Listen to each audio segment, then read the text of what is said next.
Hello, Idaho. Welcome to this week's update from the Idaho Farm Bureau Federation with this Capital Minute, where we bring you the latest from the state legislature and its impact on agriculture.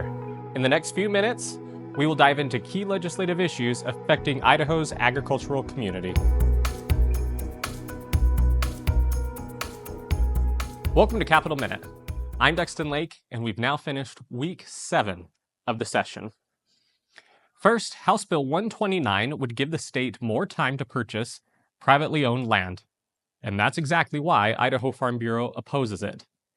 Currently, when the state sells land, the money goes into the Land Bank Fund. The state has 5 years to reinvest that money into new land purchases. If they don't, the money moves into the Permanent Endowment Fund, where it generates earnings for endowment beneficiaries but cannot be removed.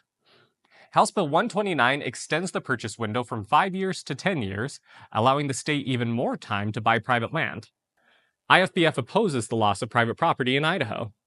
Over the past 10 years, state endowment lands have grown by 61,000 acres, while private land has shrunk below 30%, which is a very troubling trend.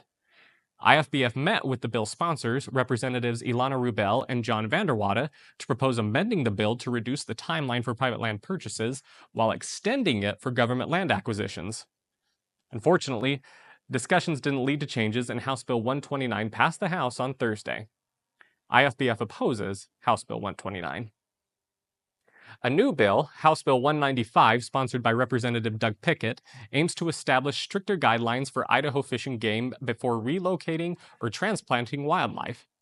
The bill requires 30-day advance notice to county commissioners, landowners, and leaseholders before any wildlife release, with a few exceptions for small animals like starlings and raccoons.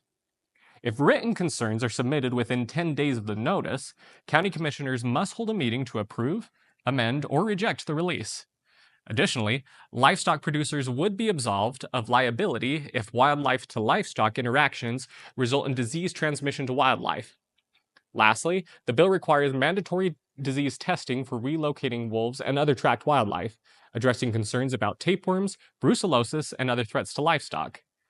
This bill aligns with Idaho Farm Bureau policies that oppose wildlife relocations without proper notice and support disease testing for wolves.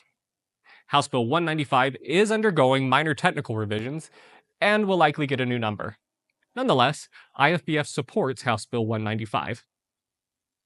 The Idaho Ag Summit was held this week in Boise. The event brought farmers, ranchers, dairymen, and industry partners and representatives together to discuss challenges facing the industry. You can read more about it and other happenings this week in the full Capital Reflections newsletter. That's a wrap for this week's legislative update. You can learn more about the issues IFBF is engaged in by subscribing to the Capital Reflections newsletter at idahofb.org. Remember, staying informed and engaged is key to advocating for Idaho agriculture. You've tuned in to Capital Minute with the Idaho Farm Bureau Federation, the voice of Idaho agriculture.